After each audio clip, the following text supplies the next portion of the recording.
Tira to present next. Sienna's based in the Cook Islands, but is at Massey University doing her master's by distance. She's looking at the ambivalent relationship between land tenure and tourism development. Thank you for putting your screen up there, Sienna, and please take it away. All right. So, kia ora tātou katoa. Tōku ingo ko Sienna Tira, no Rarotonga mai au. Kia ora and greetings to you all. My name is Sienna Tira and I come from the island of Rarotonga, which is part of the 15 islands of the Cook Islands. They make up the Cook Islands.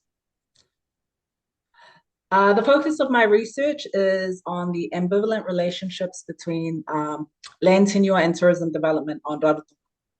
I chose to focus this research on Rarotonga because, firstly, this is where I come from, and secondly, we experience these issues most directly as the island that receives the most tourists. And finally, this intersection of tourism and land tenure is still a relatively unexplored area of scholarship. Next. Just trying to go next. Oh, there we go. This is the aim of my research, and at the bottom you can see my two research questions. The photo on the left is Muri Beach, one of Rarotonga's prime tourist spots. The black layer you see is algae, an environmental issue that has severely impacted local communities and tourism. The other photo that you can see shows a hotel at Muri Beach, and when I visited recently, the beach had receded all the way back to those coconut trees. These changes reveal that what happens on land directly affects our marine ecosystems, but more broadly, also our livelihoods, our customary practices, and ways of living. It's all interconnected. Tourism is central to economic growth for the Cook Islands, contributing over 70% of the nation's gross domestic product. Last year, it generated over $500 million. And in July of this year alone, we received about 20,000 visitors, which is more than the resident population of Rarotonga itself of approximately 10,000 people. While tourism brings money, it also creates many challenges. And the previous images revealed a few of these problems, yet these issues are much harder to measure than visitor numbers or revenue, for instance. Land tenure adds another layer of complexity. Land is held under native freehold title by families, meaning even a quarter acre can involve over 100 family members. Land cannot be sold, but leaseholds of up to 60 years allows non-landholders access. This system shapes how tourism development unfolds on Rarotonga. The methodology I chose is akapapa'anga. While it can mean genealogy, it also reflects how people connect with each other and the land. The 6 core principles outlined in the diagram provide the lens through which I ground this research, especially on a topic as tapu, or as sacred as land. In practice, central to akapapa'anga is that everything is about who you know, not just what you know. I also use kai vananga as my method. Kai means to eat, partake, or consume. Vananga means to converse. Kua kai te wāwara o te aronga pakari. The literal meaning is to eat the spit of your ancestors, but it can also mean listen carefully and consume what I'm telling you. So now we're going to plow through the results. The quote at the top speaks to customary approaches to occupying land, approaches that are less applicable today. 3 main themes emerged in this research. The first highlights tensions between custom and post-colonial land court system. Because custom is protected in legislation, both systems coexist, creating ambivalent experiences within a polarized governing structure. The second theme shows how land tenure both enables and restricts tourism. Leaseholds allow foreign investors access and allow landholders the option of using their leaseholds as collateral for bank loans for short-term rentals, for instance. It was viewed as restrictive with many landholders on small parcels of land, which meant that acquiring land can be quite slow and challenging. The third theme and the biggest was how tourism development was shaping land tenure. Here, several people described land value shift from ancestral inheritance and intangible meaning to commodification and more tangible value. The consequences for land tenure included eroding traditions, shifting from communal to individual living, environmental damage, reduced planting land, which increased the cost of domestic crops, and growing reliance on imports, all expected to worsen as tourism continues to expand. Now, finally, land reform was agreed by everyone. The results revealed that general themes around land reform included its relevance for today's setting, a genuine and proper analysis of customary approaches to land and its application, an investigation into the continual fragmentation of land ownership and land entitlements and its impacts as well. In terms of relationship to tourism development, there was an emphasis on examining the lease agreements and their clauses. Also a rehaul of the education system in terms of an emphasis on civic education within schools and to communities with an inclusion of land tenure as a topic. And that's all from me. Mei taki maata. Now I'm open to any questions. Thank you so much. That's Mei taki mata, wonderful presentation from you, Seni. Could you please stop sharing your screen? And while everybody is thinking of questions, if anyone would like to go first, go for it.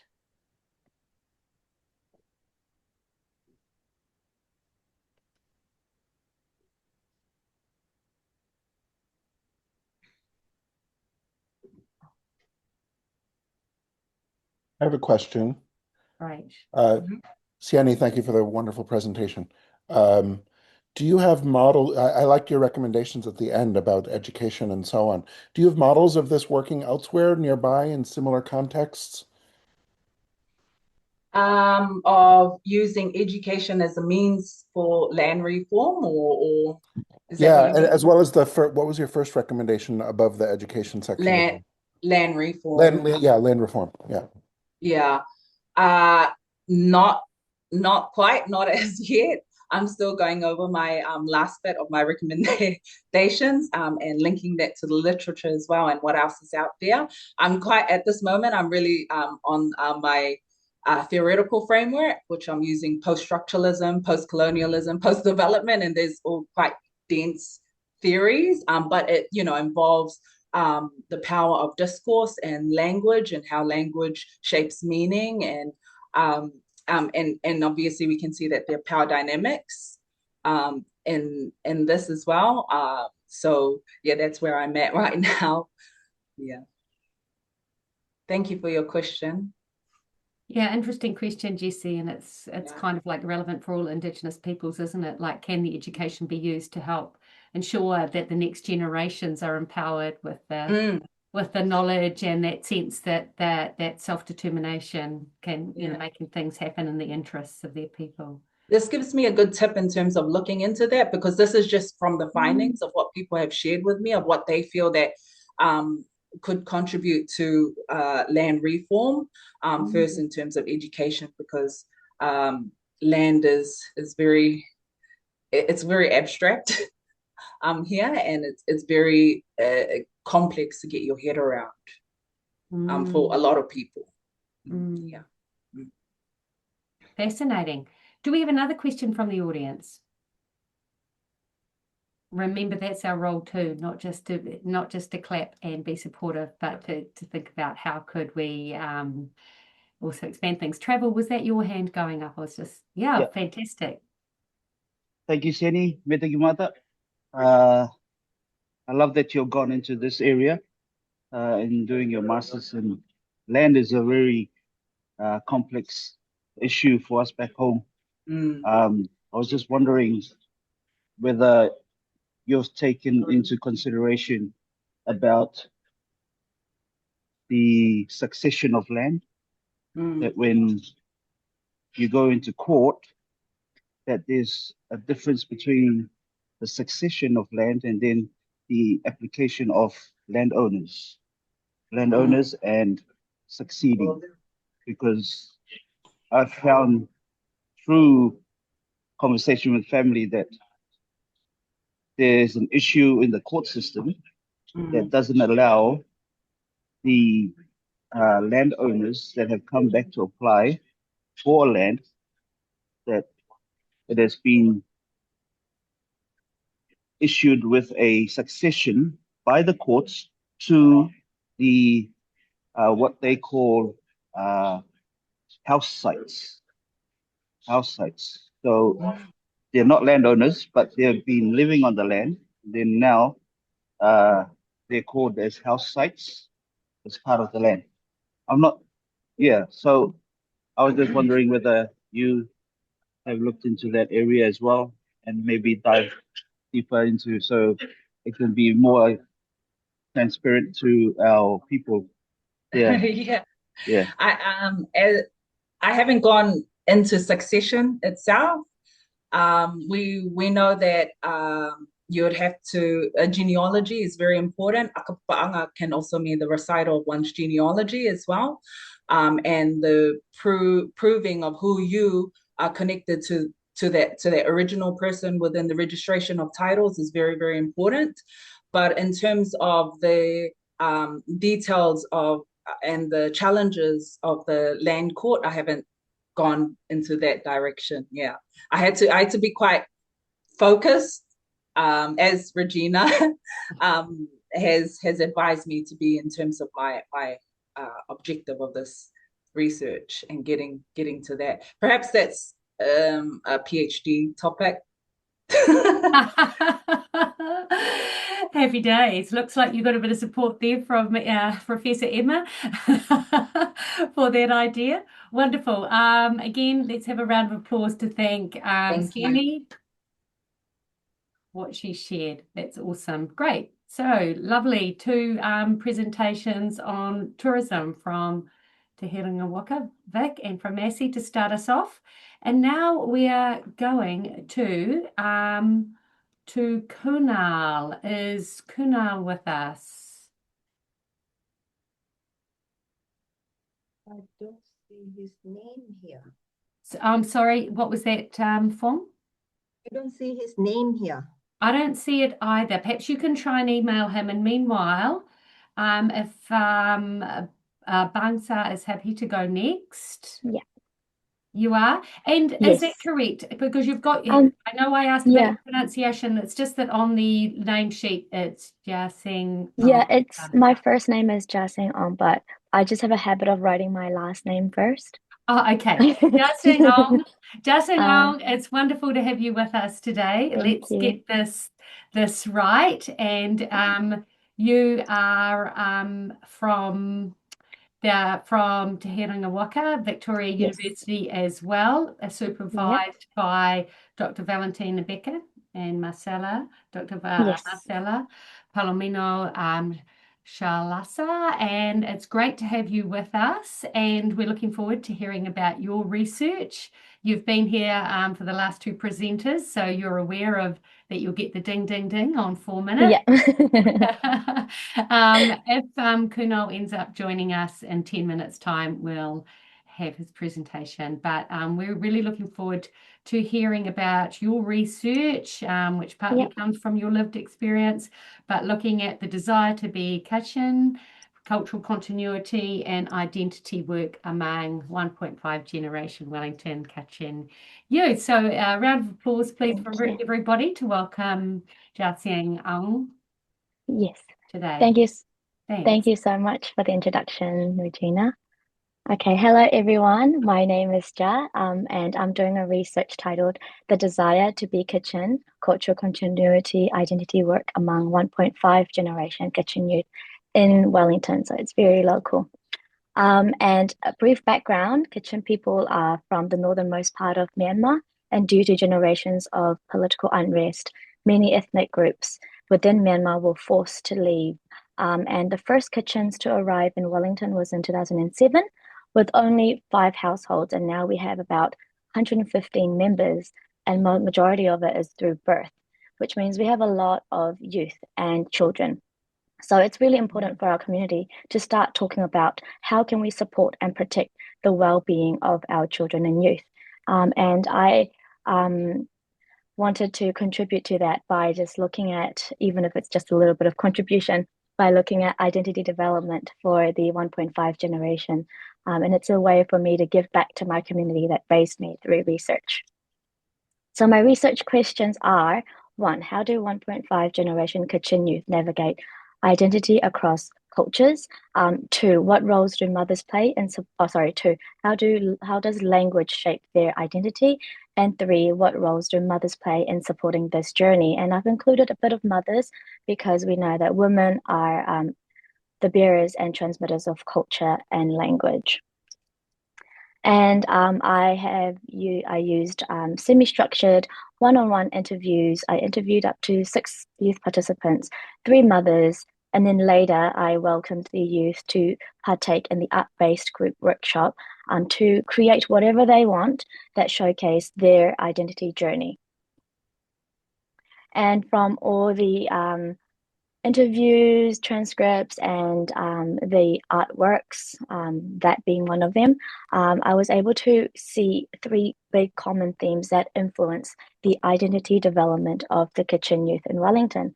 1 is environmental, with land-based identity, 2, political and historical, and 3 is social and cultural. I'll just dabble into just one of the 3 major themes, which is the social and cultural.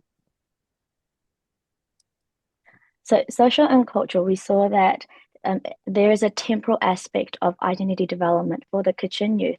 So their earliest memories, when I asked them, what are your earliest memories of being Kachin or realizing that you are Kachin?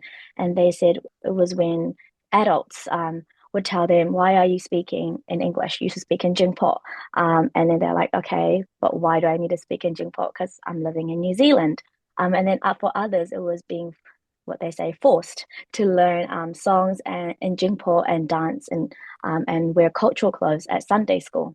And then it was just much later on that their desire to be Kachin and awakened. And it was really surprising that across all my youth participants, they all mentioned this one big event that was held in 2024 up in Auckland. And it was a reunion for Kachin people across New Zealand and Australia. They said it was heartwarming, it was eye-opening, and they were less afraid of being Kachin. And not only that, participating in that event meant they were able to embody the culture and the tradition, not just hear about it through stories. And so much later on after the event, with their desire to connect, they were able to connect transnationally, not just within Wellington. They were able to find others that are their age on Facebook and connect through that. So after that, initially I just wanted to look at the Kachin identity development for the youth in Wellington, but it later became, I couldn't ignore the fact that church spaces were having a huge impact on the identity development of the youth. And so I asked the question, how well do you feel connected to your Kachin identity now? And surprisingly, one of the participants said because of other things in life, when they stopped going to church, they felt less connected. So that means being away from church spaces meant less weakening connection to Kachin identity. And when I asked the question, well, where do you imagine, or how do you imagine yourself in the next 15 years? This participant said, next 15 years, I'll be going to church again, being in church space. And not only that, taking up leadership roles to continue nurturing that to the next generation. And not only that, they saw themselves going back to the motherland and connecting with the land and being proud to be Kachin. So through that, we see, I'll go back a few slides, early memories, no, I don't want to be Kachin. And then later on, through this embodiment of practicing what it's like to be Kachin, they were able to connect. And being away from church and the spaces of church meant less connection to cultural identity. And yeah, so it just opens up a space for researching churches and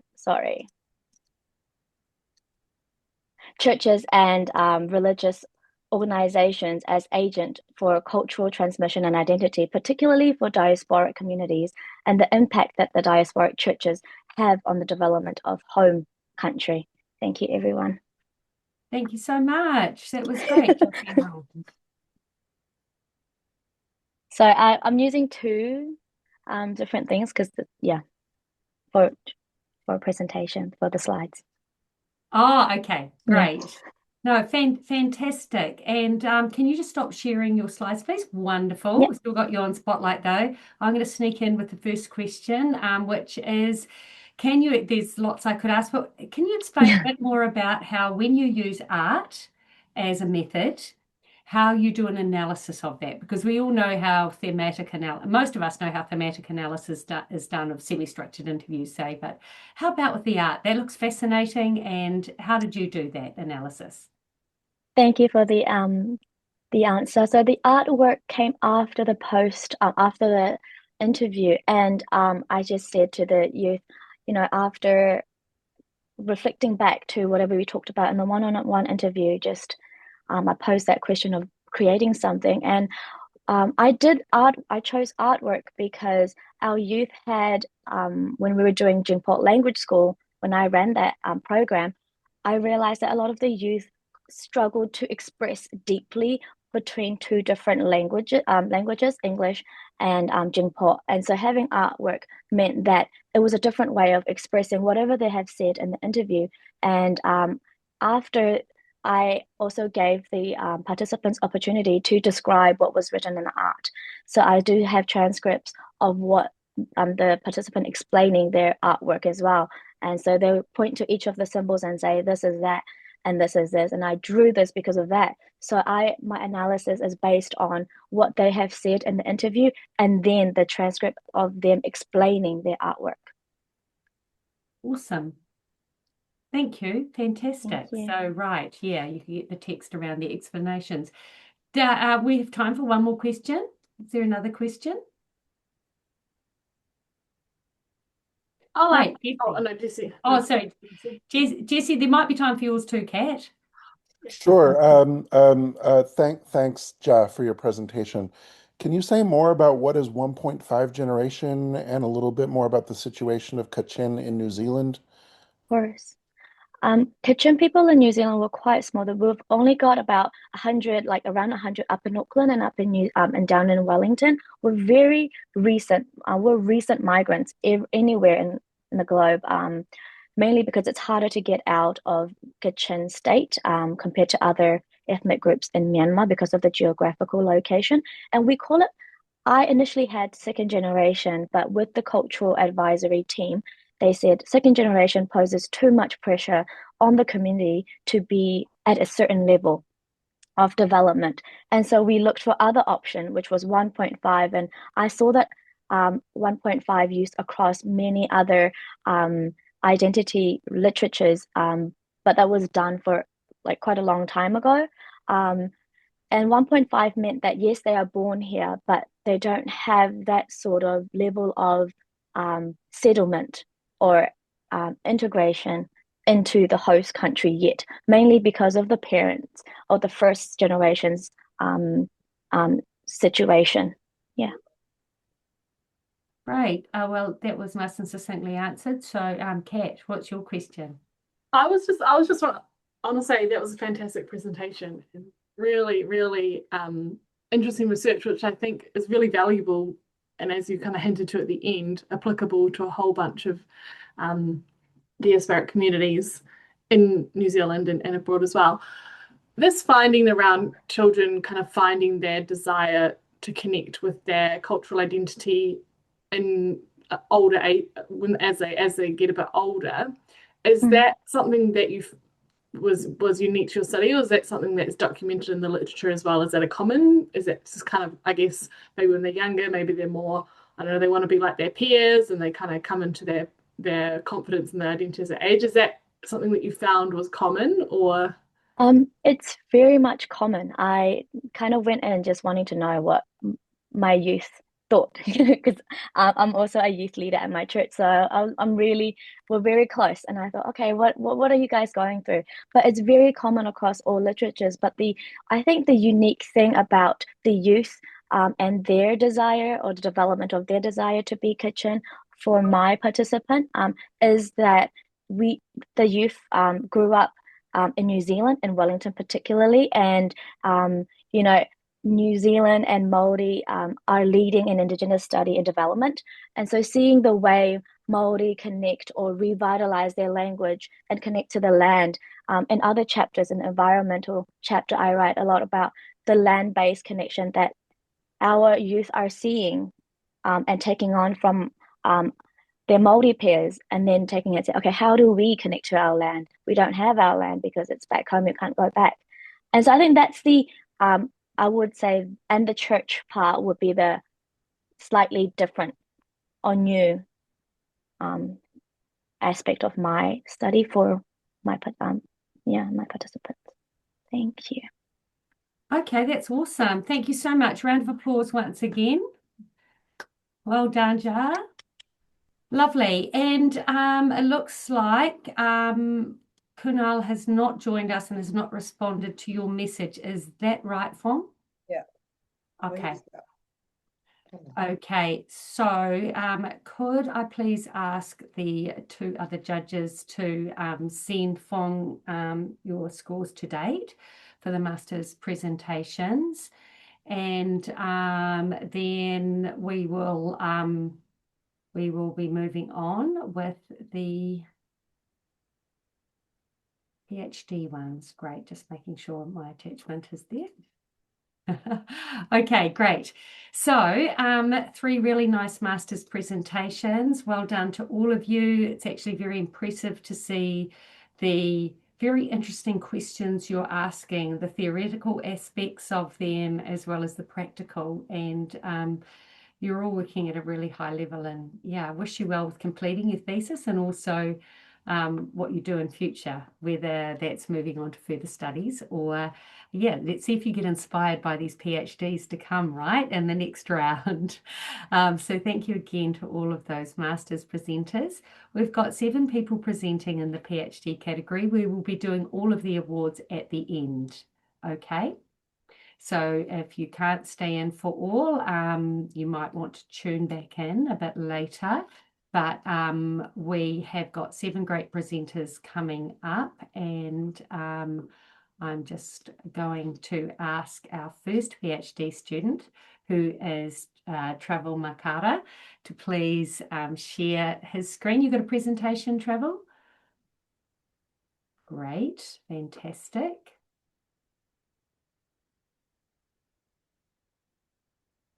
And Travel, you're a PhD candidate at PCU, is that right?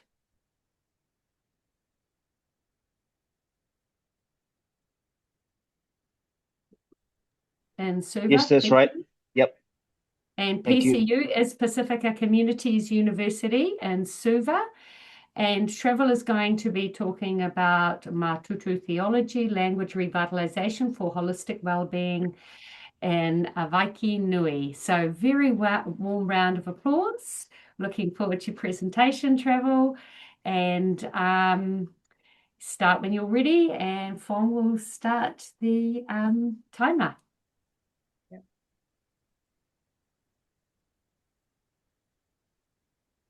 Okay, thank you. Can you see the? Yes, we can. Yeah. Okay.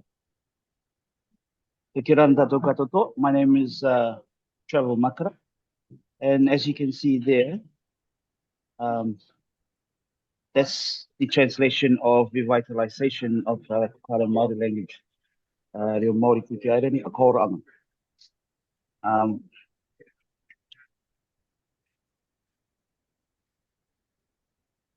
Yeah, so I am a PhD candidate. I just got my confirmation 2 weeks ago, and I'm based in Suva, Fiji. But right now, I am here in Wellington. I just finished a symposium for my language research here with the diaspora community of the Cook Islands in Wellington. And I'll be traveling back to Auckland this evening, and I'll be participating in another symposium for language and culture and faith with the Cook Islands Development Association in New Zealand. And then straight after that, tomorrow evening, I've got my last symposium research uh, with the diaspora community in Auckland, in the city area in Ponsonby, Freeman's Bay. So I'm so very honored and privileged to be here,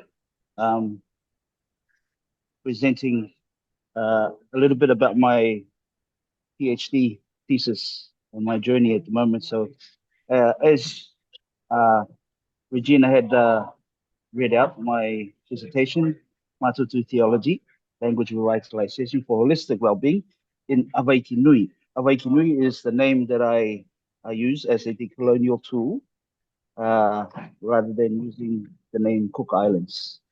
And then using Puto hermeneutics, Puto is the framework on as a healing lens within the Cook Islands Christian Church. So as you may know, that I am a ordained minister, been ordained since 2020, and then I flew to Fiji to do my master's in 2023. Have finished and graduated with that, and continued on to do my PhD. So my research explores the revitalization of the Cook Islands Maori language through theological and indigenous perspectives. With the question, could the revitalization of Reo Maori Kuki Airani, grounded in Matutu theology and Puto hermeneutics, become a transformative agency for strengthening the health, resilience, and spiritual well-being of our community? So it's an important area because revitalizing the Cook Islands Maori language through the theological and indigenous frameworks supports cultural preservation, strengthens community identity, and promotes intergenerational knowledge transfer. So previous research has shown that Cook Island Maori language is in a vulnerable state. And the UNESCO has these figures that the language is at risk of disappearing because there is only 7% of our children today that speaks the language, and only 9% of our young adults. And then the most people that speak our language is in our elderly generations, and that's about 76%. So we're in a vulnerable space for our language because the older generation is about to continue in like Ding, pass. ding, ding. So Ding, ding, ding, ding. thank you for the ding ding. So we as elders today need to pass on the values and the importance of speaking our language.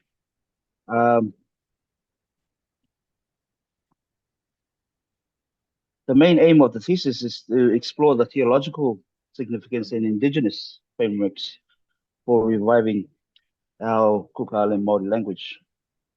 My methodology, which is the Puto hermeneutics, is based on this indigenous framework of medicine that we get out of the skin of the ironwood trees.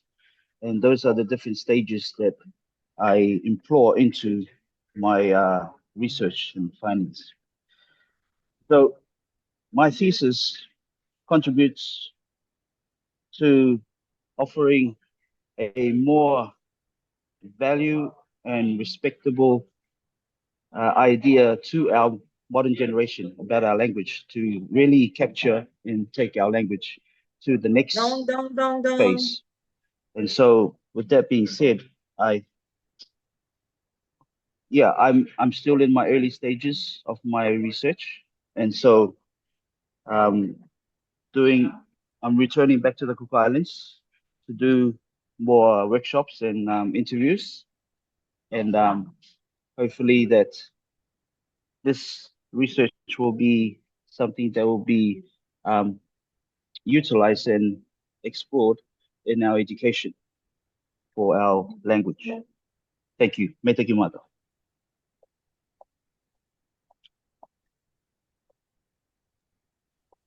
Thank you so much, Trevor. That's going to be fascinating. I know that the Jenny had you just said 2 weeks ago you were fully confirmed. Was that right?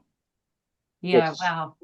Fabulous. We look forward to seeing what evolves there.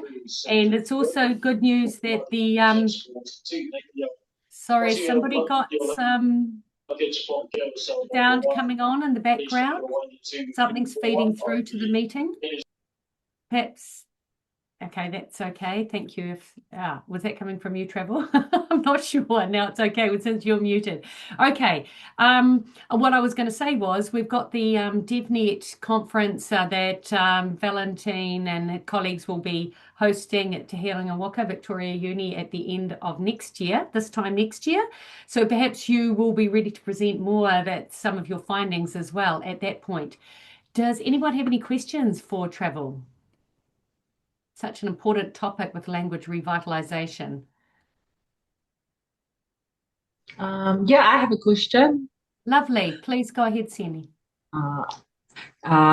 Travel Kirana, that was awesome and great research that you're conducting for the revitalization of the language here. And as you know, that most of us speak English from this generation rather than our real Maori. Which is quite sad. But I was wondering, in terms of your research, will you be looking at the different dialects as well of the Cook Islands, or Awaikinui as you call it, or are you just focusing on Rarotonga? Yeah, it's focused on the Rarotonga dialect, which is our Cook Island Māori language, which is the universal dialect that we use in the Cook Island Māori. But then I'm also pouring into the other language that is recognized as a language in Cook Islands, which is Pukapuka, Pukapuka language. Yeah, and I do mention the other 6 dialects because it's very important, the uniqueness of the different dialects inside the Cook Islands, because a lot of people inside my symposium and workshops that I've just conducted speak highly about their own dialects. Yeah. And it's so important for them to still maintain that as well. And I said that it's fine. You still speak your dialect, and when you come to Rarotonga, Rarotonga is the universal dialect that we use that everybody understands and recognizes more. But when you're in with your own people, then you just speak your own dialect, and there's no problem. There's no problem with that. Yeah. Awesome. Looks like Jar has got a question as well. Yes. What an interesting topic. Language. Language is so important. I've learned that in my research as well. I was wondering, in terms of keeping language and revitalizing language, is there like an expectation or kind of like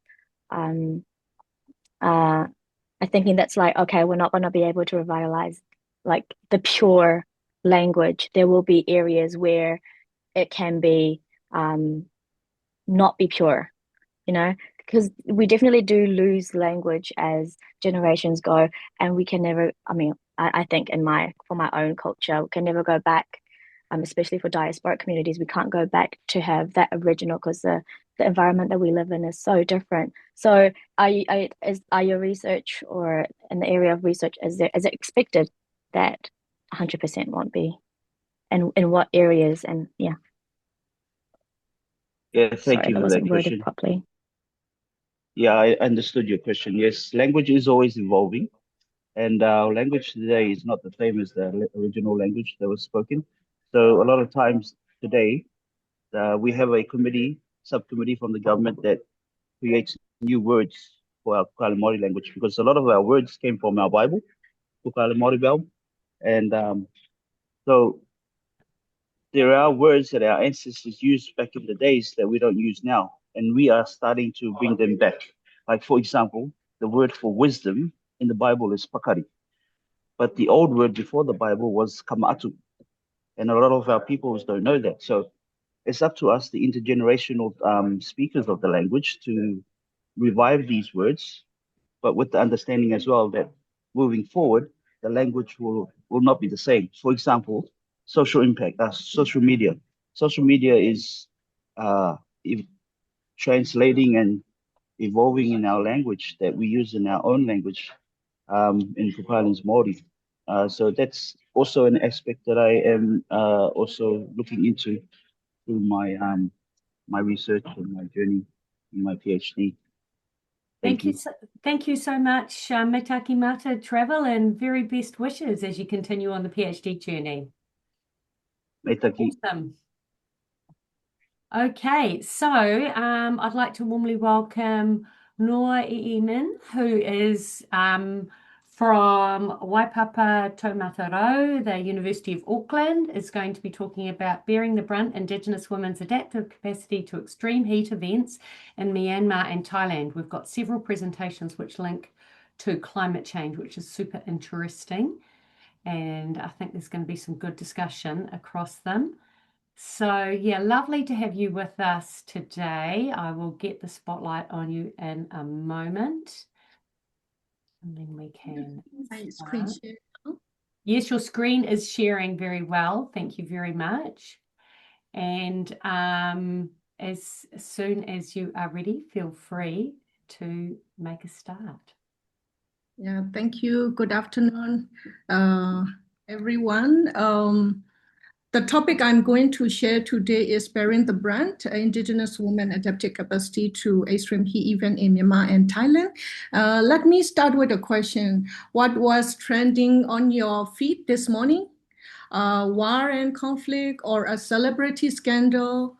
In today's digital age, our attention is constantly being pulled in 100 different directions by social media. We scroll, we'll click, we comment, but how often do we stop and ask what really matters? While we go through viral content, another crisis continues to grow, that is climate change. Unlike war, it doesn't make noise. It creeps in silently through heat wave, flood, failed crop, etc. And it hits the most vulnerable the hardest. I would like to give the background of Myanmar. We are a country of diverse people with 54 millions and composed of more than 135 ethnic groups. We have a post-colonial military junta since 1948 and again in 2021. And right now we have widespread civil war all over the country. And between our country came in second to last place out of 183 nations for 2 decades for 2 recent long-term climate risk index periods. And between 2000 and 2019, over 475,000 lives were lost globally due to 11,000 extreme weather events with economic losses of approximately US 2.56 trillion. So my homeland, we faced with the deadly cyclone Nagit in 2008, which killed over 130,000 people. Frequent flood and heat wave, this is the reason. I would like to show in 2024, our country is the highest in Asia. The temperature in April in 2024 is 48.2 degrees Celsius. But amid this strategy, we as Indigenous community are the least responsible for causing climate change, but we are bearing the brunt of it. We do not own the factory, we do not drive the emission, yet we are the one losing our home, our crop, and our life. Indigenous community, especially Indigenous women like me, Karen, our knowledge, strength, struggle, and adaptive capacity are rarely heard in climate discussion and scholarship. That's why my research focused on current Indigenous women facing extreme heat event. So here are my research questions to explore the challenges of Indigenous women facing extreme heat in Myanmar and Thailand, and what is their strategy response, and also looking at the gender and indigeneity that shape adaptive capacity in climate change. Here is my conceptual framework. Due to the civil war, I cannot conduct my research in Myanmar directly. Instead, I will be listening to the story of Korean women who who have crossed the border from Myanmar to Chiang Mai, Thailand, due to conflict and climate pressure in search of safety and survival. So my goal is not to solve the climate crisis, but to amplify the voices of the silent that carry generation of resilience and wisdom. In terms of methodology, I will conduct qualitative approach using indigenous research methodology as well by conducting one-on-one interview and focus group discussion. I'm right now in Chiang Mai, Thailand, and I am in halfway of my data collection, and I'm really inspired by all the people who give valuable information about their knowledge and the way they respond to heat stress that I never know. Even I'm Karen, I never know how they adapt like this Ding, at the ding, community ding, level. ding, ding. So this is more than a research project. It is a call to shift our focus from what entertains us today to what will shape our world tomorrow. Let's choose to listen, not just with our ear, but with our action. And I would like to share some of the photo of my community. If you look at this, is the weaving. Everything is from the forest, not from the market. The traditional clothes we have, very beautiful for me. And this is the way they make rice and plant rice at the community level. This is me when I visited them and looking at the women taking part in different roles. But this is before I come to New Zealand. Right now, I can only visit Chiang Mai. I cannot go back to this community level, but I just want to highlight the way they live. This is the current man way of dressing, and this is their traditional lifestyle that I want to highlight. Thank you so much. And yeah. I think you hear W is in our current languages. Thank you. Thank you so much, Davute. That was fabulous. Lots we can ask you about this as well. Okay, by the way, after we have some questions here, we will have a 5-minute break, okay, in case anybody needs to use the conveniences, get a cup of tea or something. But let's, could you please stop sharing your screen so then we can have some questions. By the way, I like the way you started your presentation and drew us in. I think we all get distracted by a lot of different things on our so-called news feeds that that are more to do with yes, what celebrities are up to than the serious issues facing the world. Let's go to Ja, who's got a question to start things off. Minglava. I'm really excited to see another fellow Myanmar person in research and researching about our country and people. This is in no way to, I'm not going to ask this question in a bad way, but it's also relevant for the Kachin people, and which is one of the ethnic people like Karen. How do we, because Myanmar is so diverse and there's so much migration that happened over many generations. How do you claim indigeneity for Karenni women? How do when we talk about how do you how have you claimed indigeneity? Feel free anyone to ask like to help me with that question. I'm really bad at phrasing that question, but I struggle with claiming indigeneity for Kachin people mainly because I've never looked into that area. But I'm really glad that you've looked into indigenous knowledge from the Karen ethnic group. So I wanted just to learn from that. Yeah. In my thesis, I will include one background chapter which explains about the context of indigenous people in Myanmar, because it is not the same with which Latin America, Pacific, or African in other regions, because Asia is very diverse culture. And also many government in Asia say that we don't have indigenous people in our country. But we are looking at the United Nations Declaration on the Rights of Indigenous People. So I'm working together with people in Asia region for indigenous people movement. That has been my background before I started my study. So for Myanmar, mostly we have we say that indigenous, there are 60% of we have 40% of population who own 60% of the land who are indigenous people, because according to United Nations definition, working definition, they say that non-dominant in the society who want to protect their culture and who live in the country before colonial period, there are certain working definition. So when we look at it, apart from the majority Burman, there are the remaining ethnic minority who are now saying that ethnic nationality. So we cannot say that you are indigenous or not, but we ourselves can recognize ourselves as indigenous people. So as for me and our people that we work with, we started saying that we are indigenous according to those criteria. And also we have our own tradition, land, territory, and our traditional practice, which is closely linked to our land. But we do know that because of the conflict in the country, we keep migrating. And then sometimes we feel like we lost contact to back home. But indigenous people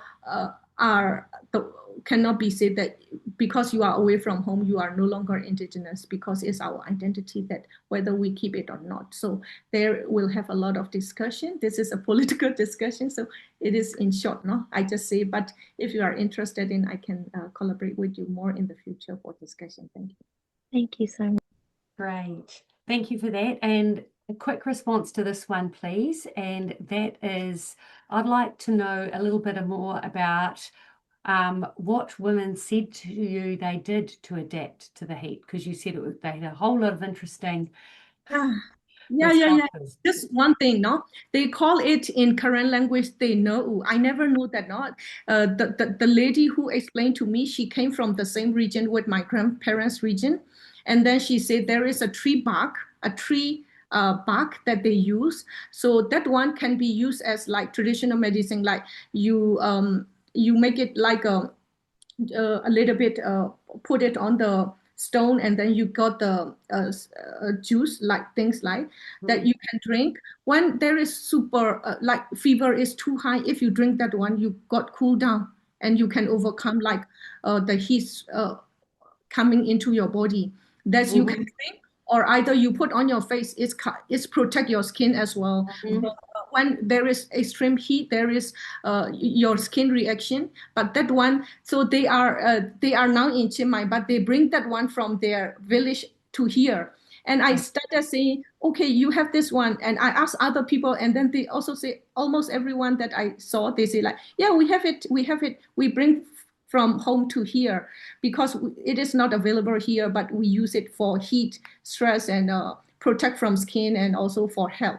And there are also other 2-3 types of leaf or traditional practice. And then most of the time they say like, what is your struggle here? They say like, if it is very hot, then we have to use aircon here and fan here. So it costs money for us. But back home, it is hot. They just go and live in the forest where they don't need any money. So for heat, no, if we stay in city, it costs money. But in the village, we don't need money. So sometimes they try to, in summer, they trying to go back to their forest area where they have plantation, things like that. No, they say all the time.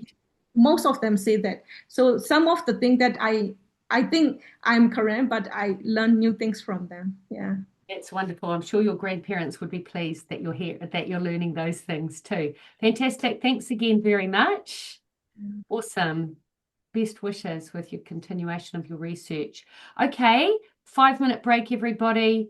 We're going to start again with Ravanal Prakash at 3:57 promptly. Okay, the moment. And for everyone who's with us, just a note that it's been great getting the questions coming in. That's fantastic. Those of you who are answering the questions, please remember that we only have 5 minutes total for the answering of questions too, so that we will try and keep within that time frame, because we have 5 presentations to go, and then we will do the awards. So lovely. So I'm very happy to introduce Ravanil Prakash, who's from Massey University, Te Kuninga ki Purehurua, and he is going to be talking about strengthening community-based climate change adaptation among rural Indo-Fijian agricultural communities in Fiji, building resilience through social capital towards sustainable futures. So warm round of applause for welcome Ravi, please. Thank you. You go. Hi, kia ora, namaste, good afternoon, everyone. My name is Ravinal, a first-year PhD scholar here at Massey University. And today I will talk about resilience, climate change, and the power of social connections in rural Indo-Fijian farming communities in Fiji. But before I take you into my research, I want to begin with a personal story, a story that shapes why this work matters. I was born and raised in a small rural farming settlement in Fiji. My earliest memories are not of beaches or resorts, but of waking up to the sound of cane knife sharpening at dawn, and of watching my parents work tirelessly under the tropical sun. We lived in a community where land was leased, money was scarce, and climate was always uncertain. Every drought felt like a threat. Every cyclone felt like a setback. And every year, families like mine hoped the crops would be good enough to pay the land rents, school fees, and bills. But what I remember most is not the hardship. I remember the people, neighbors helping each other often repair roofs after a storm. Women gathered to discuss problems like water shortages, crop failures, or Mothers Club fundraising. Farmers tools and advices and gave each other moral as well as emotional support. Yet, despite feeding the country for generations, Indo-Fijian farmers were rarely represented. We were missing in research, missing in climate policy, and missing in national conversation. That silence is why I'm here with my research. My research is not just academic, it is personal as well. It is about giving voice to a community that has been overlooked for far too long. This leads to the core problem my research addresses. The problem statements. There is limited research on Indo-Fijian farming communities. Climate change adaptation studies in Fiji focus mainly on majority ethnic communities. The role of social capital, our relationship, trust, network, and informal support system is still underexplored. Climate change is not a distant threat for my people. It is happening and it is real. Recent data shows that 2024, last year, was the warmest year in 175 years, reaching 1.55 degrees Celsius above pre-industrial levels. For rural communities like mine, this is not just a number. It means droughts lasting longer, cyclones are becoming stronger, sugarcane yields are declining, and everyday life is becoming more unpredictable. To respond to a crisis of this scale, global scientific solutions alone are not enough. We need solutions that combine science with social sciences, solutions that are locally led, community-driven, and grounded in real experiences. The conceptual framework that I'll be working more with is social capital, which was theorized in 1980s and 1990s. And at its core, it recognizes one simple truth, and that is that relationships matter. They influence how communities cope, how information flows, and how people respond when disasters strike. For Indo-Fijians, social networks, religious groups, family ties, and informal meetings or gatherings become powerful tools for resilience. This framework also aligns with specific values: community, belonging, and collective support. My research uses qualitative methods. There will be 40 structured interviews, observation, walk-along interviews, and most importantly, Baitki or Batchit, which is a culturally grounded method where we sit together, talk, reflect, and share lived experiences. And this will be one of the methodological contributions of my research. The empirical contributions, my study offers three significant contributions. It highlights what minority Indo-Fijian communities offer in terms of resilience, knowledge, and social structures. It shows how cultural identity plays a role in strengthening adaptation, and most importantly, provides an insight for policymakers to listen to our voices and not just to speak to us. This research challenges the narrative of underrepresentation and brings Indo-Fijian stories back into national policy. My research commitment is for my forefathers, for my neighbors in the sugarcane belt, to my families, to all the families who are struggling silently, and to a future where Indo-Fijian voices are finally recognized in shaping sustainable development. Thank you very much. Thank you so much, Ravi. Very interesting. Yes, if you could stop sharing your screen. Thank you. It's a nice start there with a story to take us into why this research matters to you. So I wonder who would like to start off with a question for Ravi. Ravi, I may have missed it, but where are you in your research right now? Where are you in your PhD? I'm working towards my confirmation. Okay, great. Thank you. Yep. I'll ask a question Mm-hmm. about that methodological contribution. I won't try to pronounce it. I don't remember the Baitki and name. Batchit. Yeah, could you tell us more about what that would look like? How many people? How would that how would you document it? What would that look like as a methodology?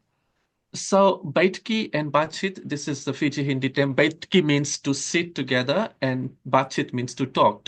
So Indo-Fijians in Fiji have their own way, which is pretty similar to how Talanua method works. So we sit under a tree, you sit in the veranda, maybe have a kava drink in that session, and then that's where you kind of ask questions, or you try to investigate what you're going to research. And primarily for my case, because I work with rural farmers, it can be a farm where we could sit and talk about what they are facing in terms of climate change. Kat, were you asking for a few details about how many people, Ravi? Yeah. I guess. Mhm. Yeah. So I would. That's what I was curious about. Would you say maybe you want to sit down with groups between 2 and 10 people? I guess to kind of distinguish it from the semi-structured interviews where you might be sitting down and talking with one person. Do they kind of overlap? Yep. What Yes, does that look like? it can be a group of 2, it can be a group of 5 people sitting together and we're just chit-chatting. That's where Batchit comes in. Okay. Yeah, and at the same time, I can be either recording or writing whatever they are saying. Oh, fantastic. I'm excited to see how that develops. Thanks. Can I ask from your personal experience, since you haven't been able to do any fieldwork as yet, what would your observations be about the differences in social capital between Indigenous Fijian and Indo-Fijian communities?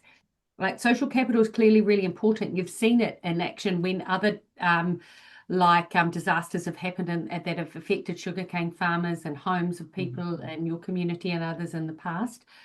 Have you noticed any differences in how social capital works in those communities? Yep. So for the indigenous Fijian communities, because they are communally based and they stay together, it is easy for groups like that to do Sole Solevaki or Bulawakabanua.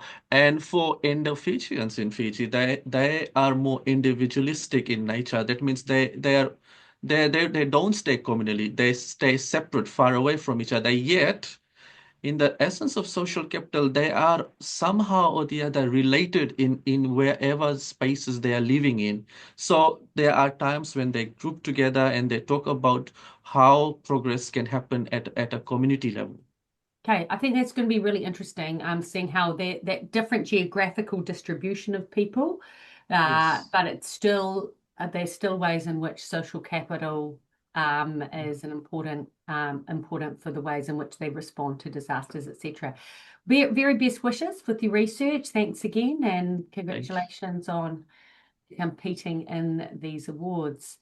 Okay, so I'd like to welcome Malathi Rambod-Jidara, who is another student from Ki Te Kuninga Ki Purehuroa, Massey University. And Malathi is going to be talking today about collective responses to climate challenges, a case study of water-dependent agrarian communities in Sri Lanka. Very warm welcome to Malathi. Please do that. And Malathi, have you now put your camera on? I'm trying to find you. Yes, wonderful. And I'm going to spotlight you for everyone.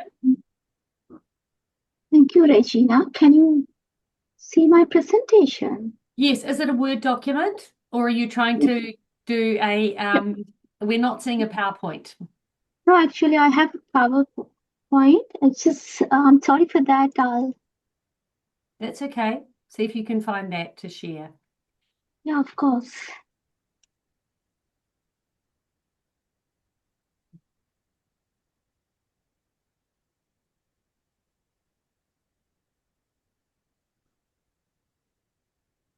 Once again, lecturers are always relieved when students who are usually younger and more tech savvy than us have the odd hiccup with the technology and screen sharing as well.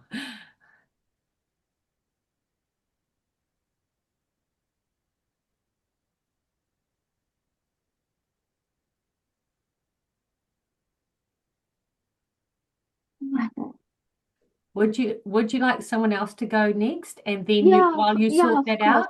Yeah, of course. There's a trouble with the finding the presentation. I'm sorry for that. Yeah. It's all right. Maybe if James, would you be ready to go next? Yeah, I could do that, I think. Okay. I don't have the same problem that Malathi's having. Malathi, if you can just take a moment and maybe close down anything that you don't need to have open. That might make it easier when it comes to, we'll come back to you in a moment. Yeah. Okay, lovely. We'll go with James for now. So James is also from Massey University.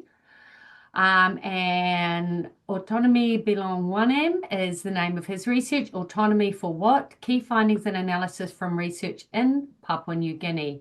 So warm welcome to James, and thank you very much for being willing to jump in here. We are seeing that the notes, or the next slide type. Look, you're on the next slide one. But it's also okay like this. This format's also okay for us. We're seeing your main slides as the main. I've switched it over. I don't want you to read my notes. Okay, perfect. That's great. Well, look, thank you, James, for stepping in there, and best wishes for your presentation. Fawn will start the timer now. All right, and I'll start my own timer here. Kia ora koutou katoa, kute koloipro geta. I'd like to share today with you some findings and analysis from my own research. Autonomy Browanem, autonomy for what? Looking at the interfaces of identity, development, and decentralization in Papua New Guinea. And so for each of you, I'd like you to consider, what are your identities? What are the things that shape you, who you are, and how do these things shape your relationship to government, the way you vote, the way you engage with your leadership, and how does the way your leadership engages with you and your community affect your identities? These are some core themes that I've picked up on looking at these three really important topics in Papua New Guinea. Decentralization, which locally is known by the name of autonomy, but in political science literature comes out as decentralization. Strong indigenous identities and the ability of the government of Papua New Guinea to engage in development across the country. But I'm specifically looking in two areas for people that are less familiar with Papua New Guinea, looking at East New Britain Province, where my wife is originally from, and the autonomous region of Bougainville. Relational methodologies were really important for this, personal relationships, as well as a talk story methodology, which is within this broader family of oceanic relational methodologies. Within Bougainville, we find that there are very strong local identities that are very much based in clans. So people often hear a lot about the Wontok system, and the Wontok system is definitely a thing in Papua New Guinea, but we have, especially in Bougainville and across the country, very, very strong local identities based in clans. And in Bougainville, we see that these clans are very strongly interlinked and interconnected through long-standing relationships. This then creates a very strong subnational identity, so that a person might be from one particular area, for example, Wisai, but they will say that they are, of course, from Wisai and they speak the Tele language, but they also have this very, very strong idea and sense of being a Bougainvillean. The people of Bougainville have a long-standing dissatisfaction with development that predates and extends well after the Panguna mine. For those that are familiar, a mine project that held the economy of Papua New Guinea intact for a very long time. But the dissatisfaction with development and the way that government administers development in Bougainville goes on for much longer than that. So that when you're in Bougainville and you hear people talking about this concept of autonomy, they're really then speaking to a path towards independence. Bougainville, as you may know, suffered a terrible civil war from the 1980s until the 1990s. About as many as 20,000 people died. And as part of the peace settlement, they were given the Bougainville Peace Agreement. And one of the three pillars of that agreement was autonomy, with a referendum on independence. That referendum came, the people have voted for independence, and they've set a goal for 2027 to become an independent state within the Pacific.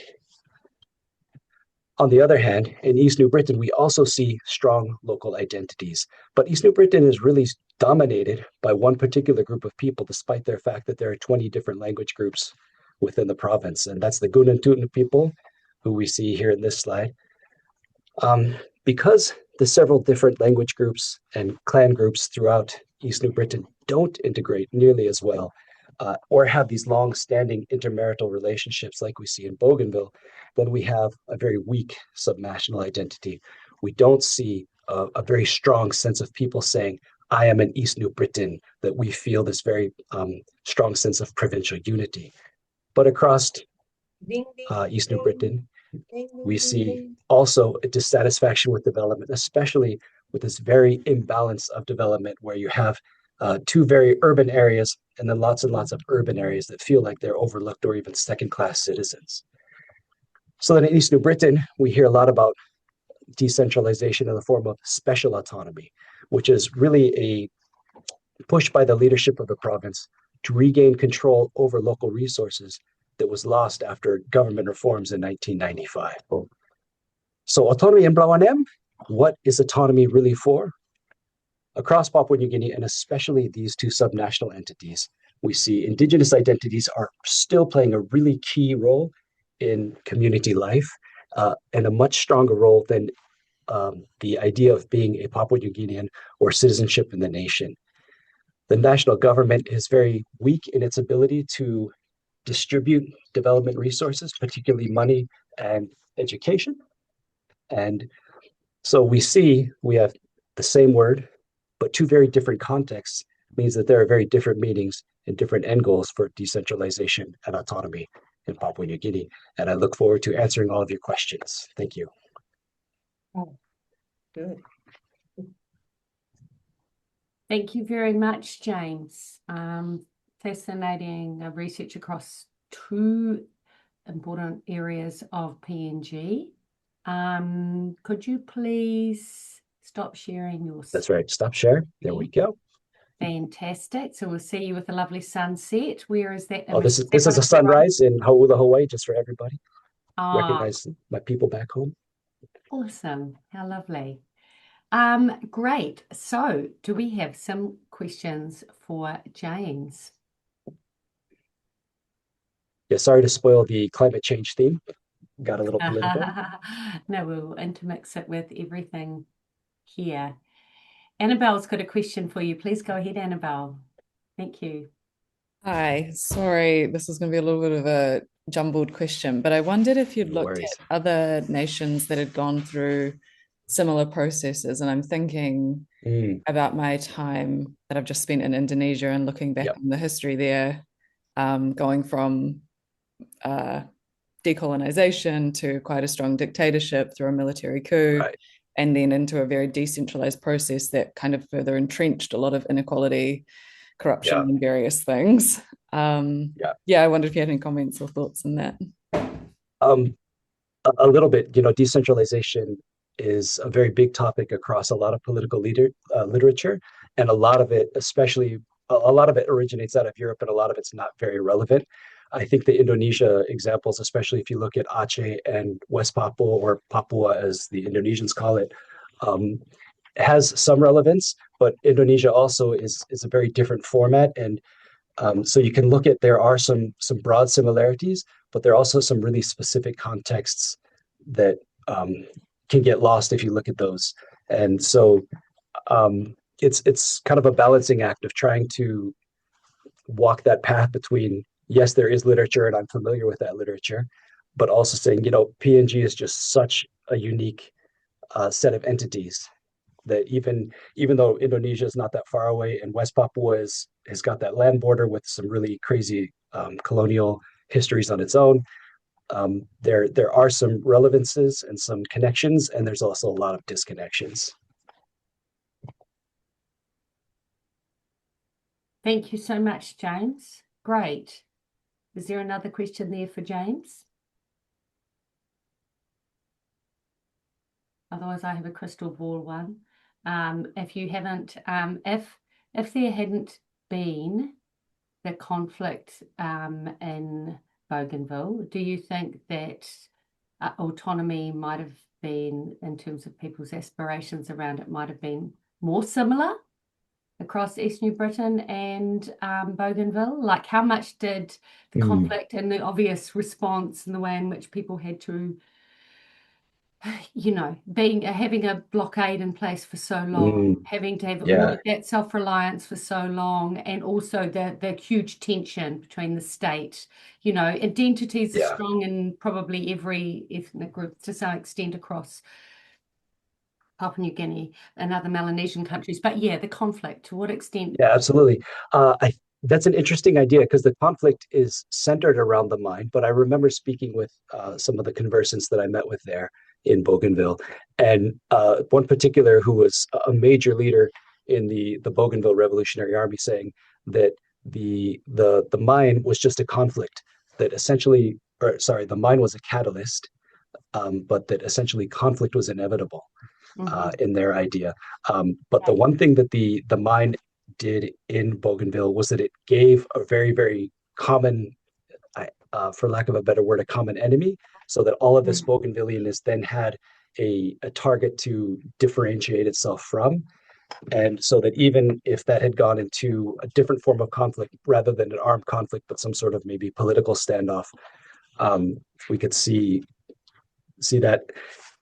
But I think the similarity there is that in Bougainville, you still have, from North Bougainville, people that speak Halia and Haku languages, and all the way down to South Bougainville, where they speak totally different language families, people from an Austronesian language family and people from non-Austronesian language families. We still have this interconnectivity through these clan systems. Whereas in East New Britain, you have some similarities, you have similar moieties, but you don't have Mengen people and Gunantuna people having really strong relationships. You'll have sometimes, like I was there and we were doing some custom work for some ancestors that have passed away, and one cousin's like, oh yeah, my wife's from that area. But it wasn't like, there was these strong interclan connections of, my auntie's from there and she's married to this person. And, whereas when you go into Bougainville, you would talk to somebody and, yeah, my auntie married into this area and so's from this area.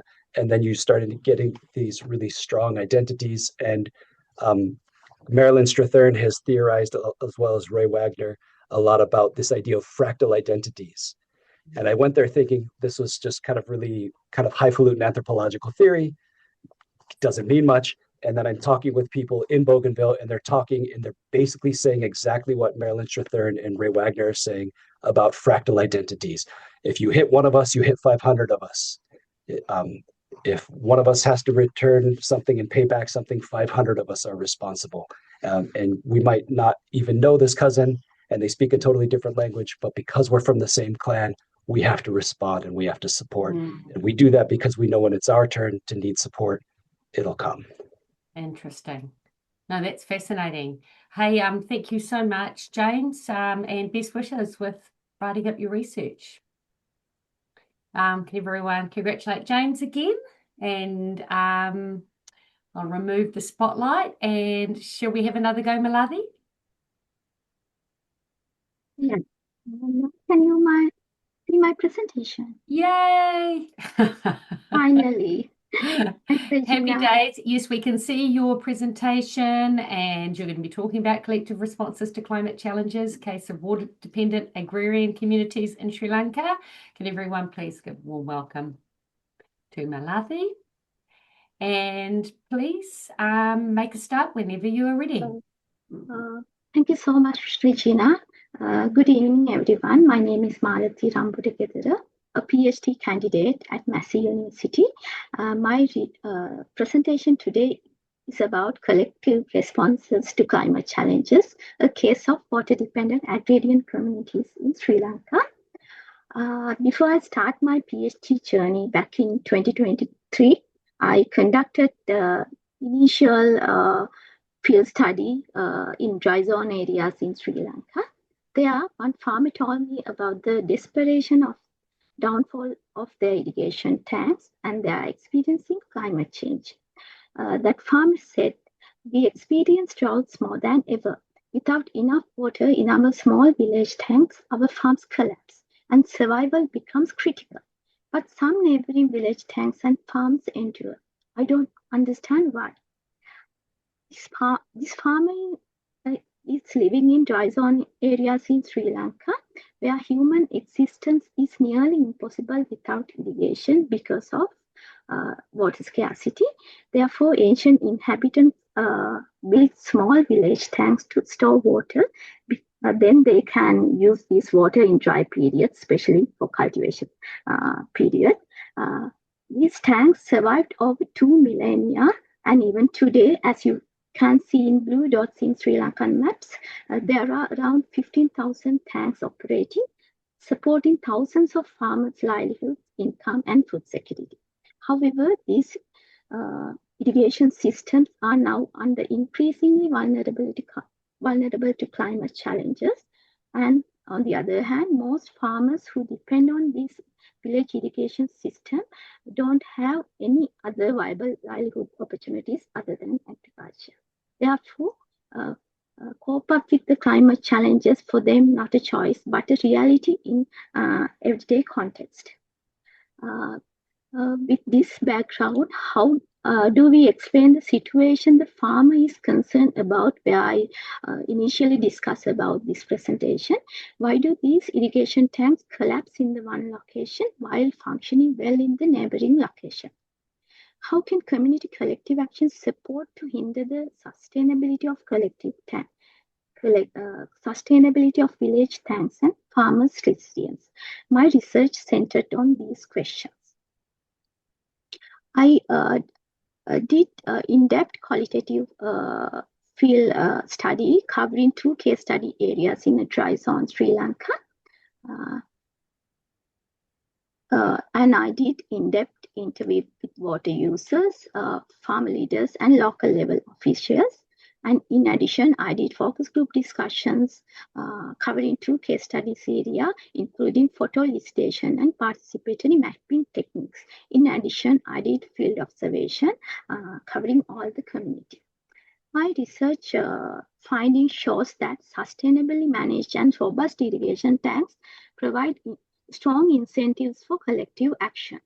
In case study 1, village irrigation tanks are in good condition. Therefore, provide farmers to incentive, especially these village tanks have a good water level that farmers can use in dry season, and also it helps farmers to get good income and also food security and overall well-being. Therefore, farmers collectively and actively engage with collective action because they know in return they can get benefits from their tanks.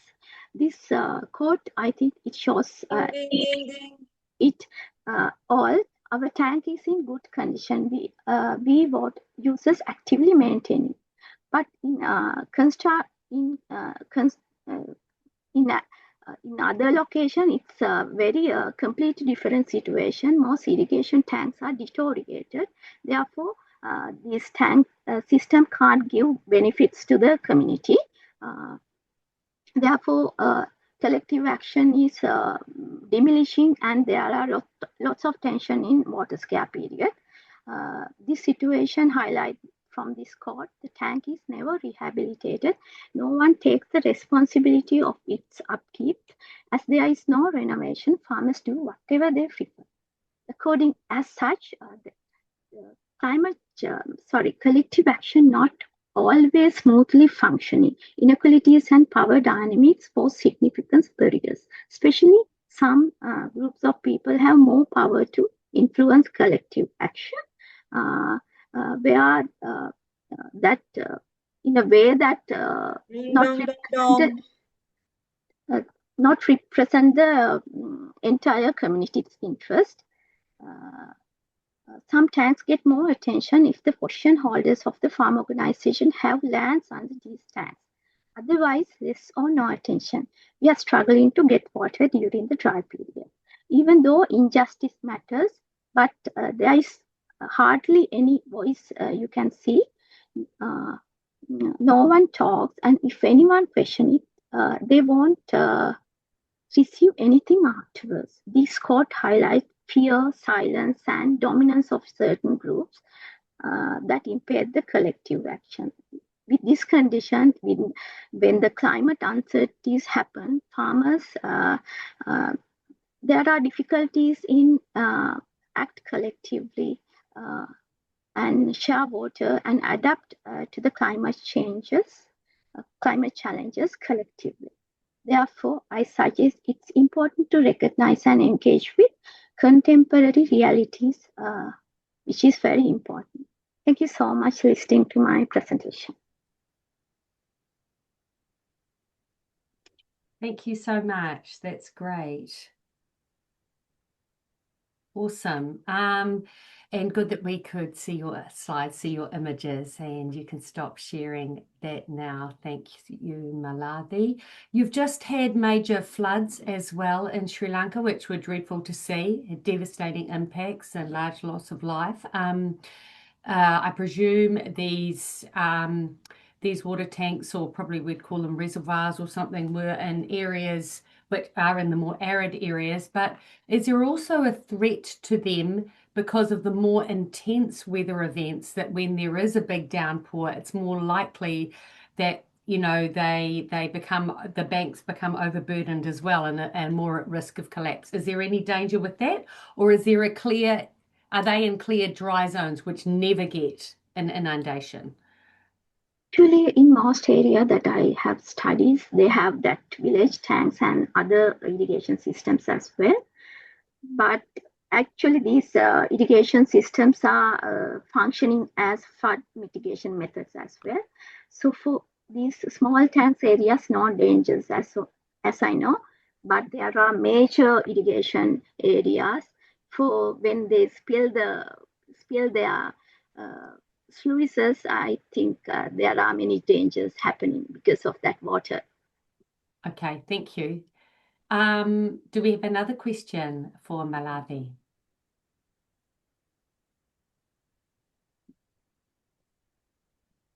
It's interesting, isn't it, when we're going from some places, we're dealing with extreme heat in parts of Myanmar, to thinking about the floods and other disasters in places like Fiji, and then with the farmers, there are definitely some issues across them.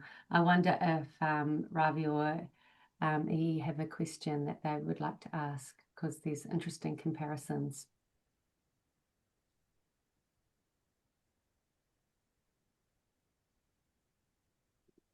Looks like no.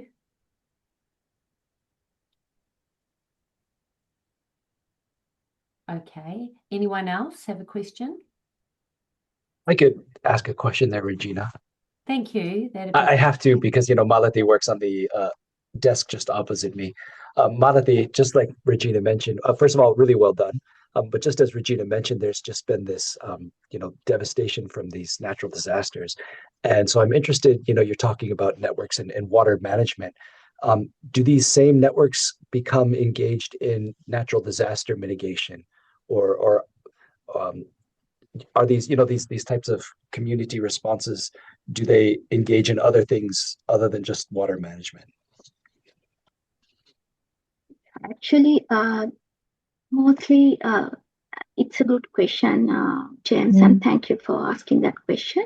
Actually, for when disaster happen, of course, the farmers and every community get together and take the action. Of course, they are preparing food and doing some rescue methods as well.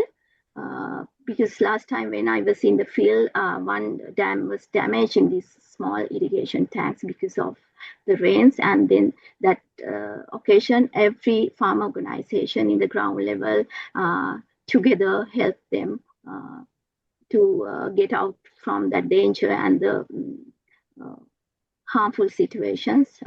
Indeed, there is kind of a community responsibility with this ground level collective action. Okay, great. Thank you very much. Again, round of applause. Well done. And good luck with your write-up. You also are in the midst of a busy period, having finished all your field work. So that's exciting, but I know it's a lot of material to deal with too. I'd like to welcome next Asma Sarutan Nabila, who is going to talk to us about why studying everyday life matters, unlearning from Indonesian migrant workers. Asma, is Asma? Yes, I'm here. Oh, sorry. Okay. Yeah, I will spotlight you and that will make it more obvious. Okay, fantastic. And Asma, you got a presentation you'd like to share? Yes, I'm going to share it right now. Fantastic. Okay, I'm going to show it. Do you see that? We do indeed, and Asma is from Waipapa Taumatoro, University of Auckland as well, and we're really looking forward to hearing your presentation. So please start whenever you're ready. Thank you so much, Kia ora, everyone. So here I want to talk about my PhD research focusing on the lived experiences of Indonesian female migrant workers. And this topic about freedom of mobility or work participation for women is also aligned with MFAT priorities, especially in gender equality and women's empowerment sectors. So about my research, during a one-year data collection journey, I conducted one-on-one in-depth Zoom interviews with 34 Indonesian female migrant workers working in ASEAN region countries such as in Singapore, Malaysia, Taiwan, Hong Kong, and Macau. For the methodology and also epistemology, I use decolonial feminism to keep me thinking about how I can do justice in writing their stories. In this discussion, by looking closely at their everyday expression of agency, I want to challenge the dominant narrative that keeps framing Indonesian female migrant workers as submissive beings, especially in the mainstream media in Indonesia. A very brief historical context, the labor migration from Indonesia before 21st century was still dominated by men, and the number of workers was still not that much. And then everything changed after the ASEAN financial crisis. In 1999, 80% of migrants were women and 88% of them working as domestic workers. For now, nothing changes much. What makes it different, especially after 2004, is Indonesia's labor migration regime is not only highly gendered, but also highly regulated.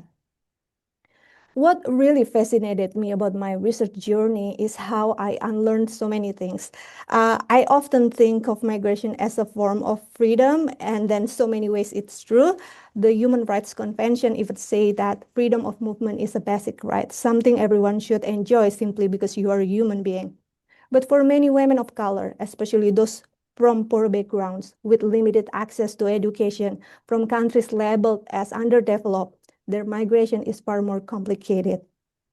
Even when they experience a small taste of so-called freedom, empowerment, financial independence, they often find themselves facing new kind of confinement. Harum. When Harum shared her experience in the pre-departure training camp, she said that her recruitment agency highly controlled the women's body. She said, "We all were forced to get a birth control shot. This is a form of physical torture because not all women's bodies can adapt well to it." And then after finally escaping from the company's control and flying to their placement countries, another type of control awaits. Many scholars have already talked about migrants' difficult working conditions in bodily or spatial sense because they are living under the same roof with employers, right? So I won't repeat that here. Instead, I want to highlight how migrants' hopes and imaginations are also being targeted for control. Ea shares, "My employer got confused when I talked about my intention to apply for a computer online course. Ma'am said, 'What for? You are a helper.' So when migrants who are dominantly coming from poor, low-educated background make achievement or having dreams outside their stereotypical characters, people who believe these fantasies will question, 'Why are you out of the box?' Or just like Ea's employer who implicitly said, 'Know your place. Why is a college education needed? You are a helper, right?' So, centering their ways of knowing, this study echoes the works of decolonial feminist scholars who use daily oral narratives as an arsenal to amplify that vulnerable groups or Indonesian female migrant workers are not weak. Harum said that she joined an online writing community even though she feels inferior to other group members, but she needs to stay because she has a mission to challenge the stigma that domestic workers are stupid. For Ea, despite her boss know your place aggression, she still joined the computer course. Harum and Ea's stubbornness becomes their personal, political, and spiritual duty. So creativity isn't always like arts display in a showcase or museum. For everyday ordinary people, just like female migrant workers in this research, being creative means not submitting themselves to these unjust structural forces. In our interview section about creating hopes and imaginations in different words, but still in the same breath, they all pray for a more just human mobility in the future. They acknowledge that they might not see it anytime soon in their lifetime, but through sharing stories and experiences, it will stimulate more people to see their pain, joy, and resistance. They believe more solidarity is growing. A change is coming. Can you all hear it? Thank you. Dong, dong, dong, dong. Can we all hear it? Yes, we can. Not only the dong, dong, dong. Very, very nicely done. Well timed there. There's a lot of very good information in there that you were able to articulate. Well done with that. Yeah, fascinating too. I remember on one visit to Hong Kong and it might have been a day when a lot of domestic workers had their day off, being fascinated by how many of them were gathered in different public places together, playing cards, cooking, sharing stories, and all of those sorts of things, and clearly expressing their solidarity in different sorts of ways. Fantastic. Do we have a question for Asma? Yes, Valentine. Oh, great. He's made it. They Hi, released Asma. him from the courthouse. Fantastic. Yes, yeah. Hi, Asma. Thank you for the wonderful presentation. Yeah, maybe I missed that. I have just two brief questions. Maybe I missed when you talked about your methodology. So how are you able to reach to your participants in Singapore and the different countries you talked about? And then the second question, one of your slides, you have Babi, one of your participants, Babi, and you've got 35-year-old and 41-year-old, 35/41-year-old. So what exactly do you mean by that? Yeah. Okay. I'm gonna answer for the question number one. Yeah. it's about methodology, right? How Yeah. I connect with my participants. So Yeah. I use like a one-on-one in-depth and sometimes like semi-structured from Zoom. And then I have like a connection, some colleagues in a ministry called Ministry dealing with protection and placement for Indonesian migrant workers. And I also have like connection, some of former migrants. So migrant workers who are also already returned to Indonesia, and I asked them to like distribute my flyer. Can you distribute this flyer to migrant workers currently working in this ASEAN region? And then I got some participants like show interest to my question, and then I got this initial circle, and then from them I asked them to like please connect me with your friends. Like I snowball sample from this circle. So yeah, so during 1 year, so I just wrap up my data collection last month, October. So I'm still like doing like transcription. So yeah, I'm doing like crazy thing about transcription. So any of you, if you have like tips, tricks, hacks about doing this transcription process or like coding, please don't keep it for me about that, for me information about that. Fantastic. And yeah, and the second question, by the way, in responding to Asma, if anybody has any tips that they've found helpful, or if you just have to work your way through the painful process, feel free to put it in the chat. That would be the best place for that at the moment. But yes, the second part was about the ages. The ages. What is your question about how I select this kind of demographic characteristics? No, yeah, just in one of your slides, one of the participants, Babi Moore. So you wrote her age is 35/41-year-old cleaner, Malaysia. So just wanted to be clarified about what you mean 35/41-year-old. Oh, yes, that's a very good question. So there are some participants, when I asked about the how old are you, there are some participants that saying that what kind of information about age that do you want to know? Like my real age, my actual age, or what age that showed in my passport? So, it's like showing about how fabrication of the document like really exists in the process of labor migration. Sometimes they say my document is aspal. Aspal in Indonesia is asli tapi palsu. It means that it's legal, but actually it's illegal. Something like that. It's really happening, especially like in the 1990s process. And thank you so much for questioning about that. Yeah. It brings up a lot of political dynamic too. It does. It does. It's a fascinating one. Valentine, thank you for asking that. And I think we need to move on to our final presenter. But yeah, once again, really well done there, Asma. Fascinating research and good luck with pulling out all the themes. I'm really interested in everything you have to say about the agency of women, strong interest in gender and development. Okay, speaking of which, we're moving on to Bex Ansell. Fantastic. Nice to see you, Bex. And she's going to be presenting on Kiribati women also fish for tuna. Okay, so Bex is also at Waipapa Taumatoro, University of Auckland. And I think you're nearing the latter stages of your PhD. Is that right, Bex? You will tell us in a moment. I need to highlight you on the screen and just start whenever you are ready. And yeah.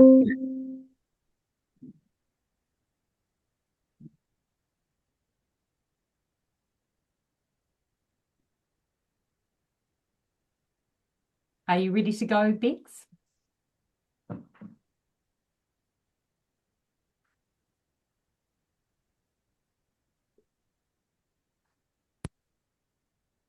Can't hear you. You can't hear me? No. Oh, we can hear you now. But and we've kind of got your presentation. It's not quite showing correctly yet. It's like, yeah. Get rid of that. That makes it better. Yes. It's like it's not in presenter mode or something. Oh, it's a PDF. Okay. You happy? Right, we can't hear you now.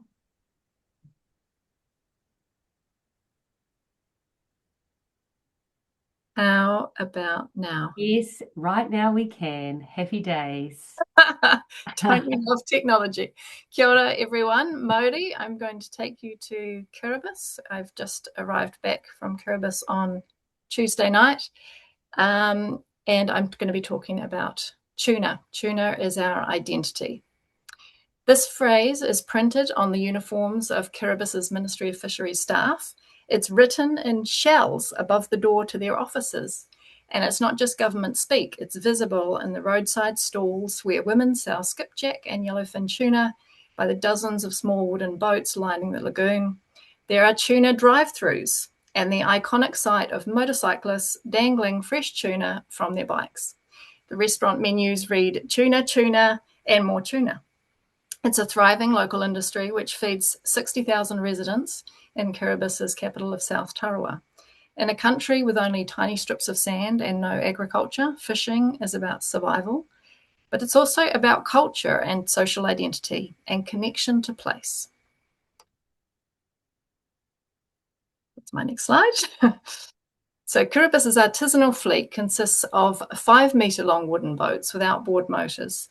The tuna they chase are the same schools which purse seiners, both foreign and domestic, are also chasing.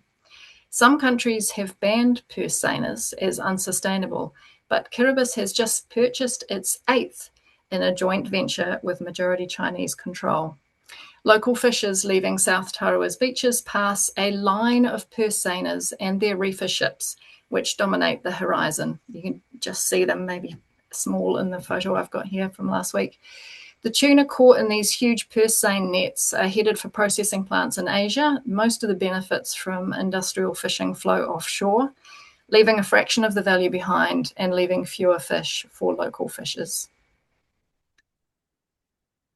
So my research asks, how do Kiribati communities access tuna? What are the barriers and opportunities for access? I spent more than 2 months collecting data in South Tarawa through quantitative and qualitative methods and participant observation. With the help of local research assistants to translate, I surveyed 242 community members, 49 fish sellers, and interviewed 26 tuna fishers and 15 fish sellers. I immersed myself in the working life of small-scale fishers. I learned how to catch skipjack and how to locate a school of tuna by the behaviour of seabirds. My questions used access mechanisms from the theory of access, from social identity and gender to access to capital and technology, such as boats and safety equipment. I applied the social ecological systems theory, or SES, to Kiribati's tuna fishery, defining human and ecological nodes in that system. One for future generations, which is the top layer here, who can only access tuna through the actions of today's fishers. One node for the women who sell fish, it is largely women, one for the men, and the purse seine fishers they compete with, as well as the seabirds the fishers rely on to find tuna, and not least the climate underpinning everything, which controls nutrient levels in ocean currents, which in turn drive the entire food chain. So SES, sorry, I'll go back to here. SES helps identify the dependencies and conflicts and inform policy decisions.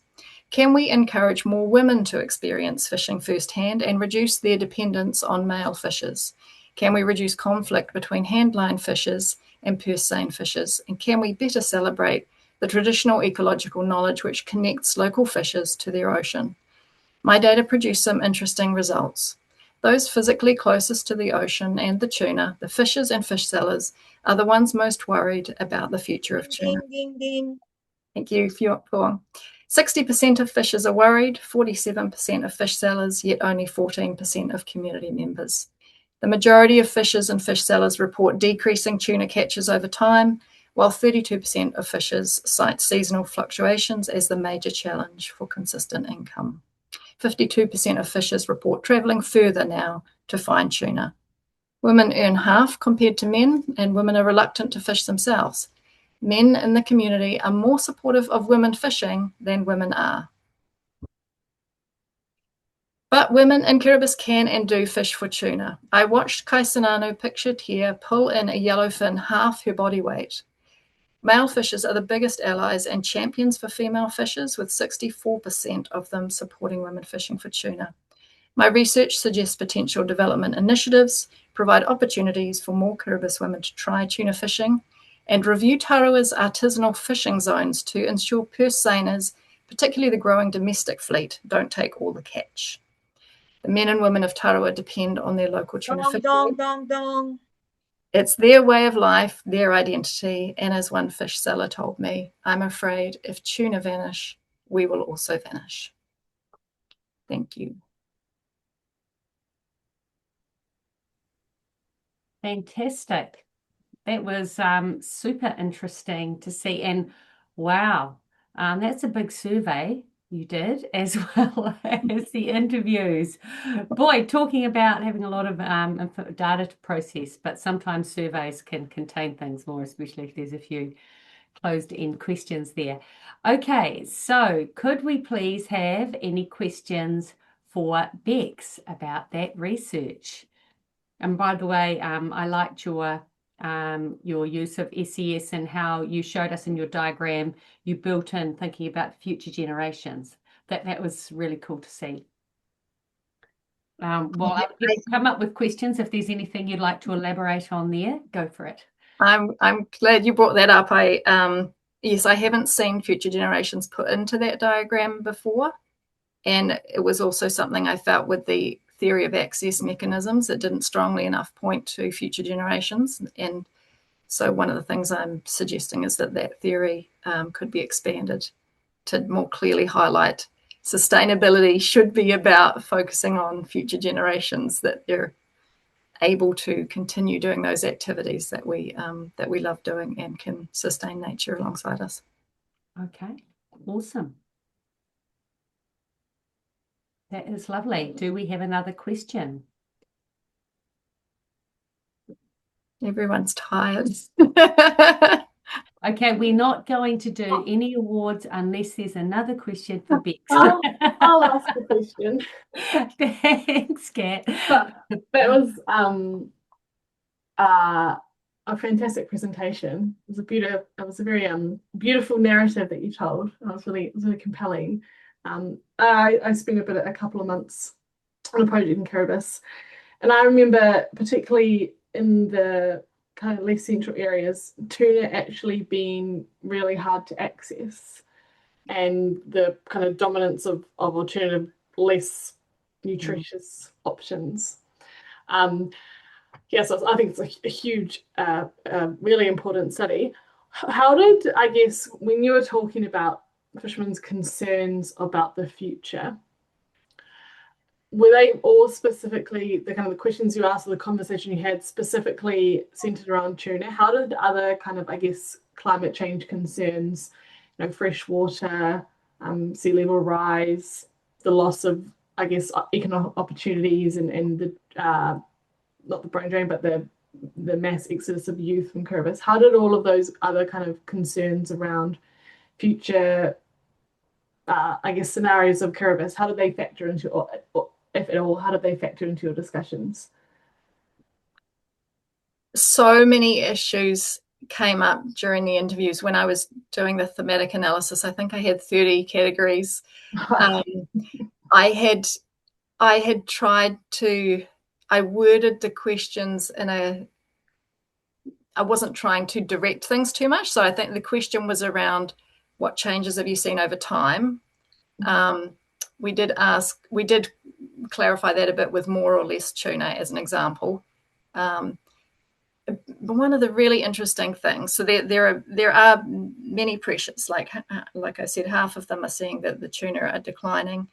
A lot of them will talk about seasonal fluctuations, which are a huge part of it, and really it can be a little bit hard to detach from the climate shift that's happening. So the predictions are that tuna will start to move eastward across the Pacific, which has huge implications for those who are, obviously they're tied to their community. They can't just move as a purse seine vessel can just shift out and follow them. So there's huge questions there. They're used to having massive seasonal fluctuations, but I think those are shifting. And a lot commented that you can no longer read the signs that you used to about what's going to be coming with this season. One interesting thing, and I kicked myself I didn't have this as a question, was about their level of English. So I had translators helping me because English is not strong amongst the fishing community members. And what I realized is that, I mean, it's a colonial story. So English is a massive social divide there. So those that can speak English have a chance at getting a government job. The interviews for a government job are in English. If you are not confident and can't speak English, and there are very few opportunities to speak it, as you'll know, there are very few foreigners there, and very few foreigners or native English speakers teaching in schools there. Your opportunity for other work is really limited. A lot of fishers and fish sellers said the priority for our children is education. We want them to have an opportunity to have a government salary job. If not, fishing is the plan B. So there was this whole picture of what's happening with society. The fishing community is afraid of what's happening with tuna. And plan A for them is have their children educated and have an alternative. Thank you so much, Bex. Great comprehensive answer there to that question from Kat. Thank you again to you. And let's have a big round of applause for all of the PhD presenters and the Masters ones from earlier today. It's been really interesting. With yours, Bex, wasn't on climate change, but again, climate comes into it, those changing patterns of the tuna in the future, etc. Super interesting. Hey, what's happening now is that you need to give the judges 5 minutes. We are going to go into a breakout room, and you can just stay here in the main room, and we will be discussing first, second, and third in each category. Could you please turn on your cameras if you are still there with us, just so we know who's in the room. It's always lovely to see people's faces. And of course, you gave the judges a very hard job today. But we do have we have prize winners in each category. So without further ado, I'd like to announce that the winner of the Master Student presentations is Sieni. Congratulations, Sieni. Fantastic job there. Second place goes to Jar. Well done.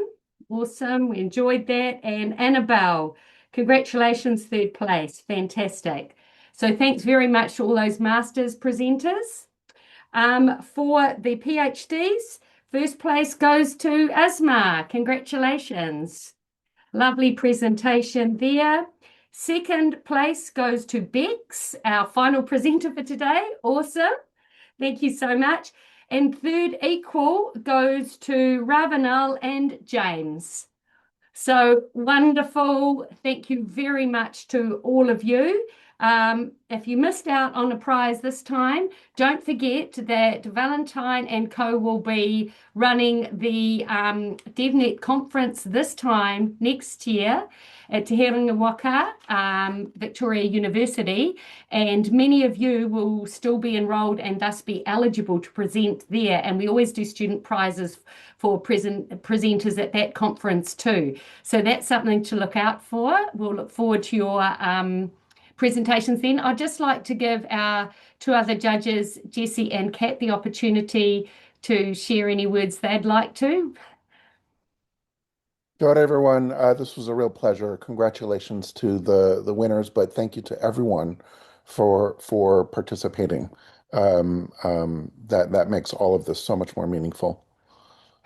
Awesome. Thanks, Jessie and Kat. Yeah, I agree. Thanks so much. It's such an amazing range of topics you guys are exploring, and I've got a few on my radar to follow and see how they develop, and hopefully we'll see some of you at DevNet next year presenting some more of your findings or having more than 5 minutes to share what you've been up to. And yeah, I agree with you. Thanks so much for those who stuck around to show your support and to ask questions, because it really does make much better environment for audience and presenters alike. So thank you.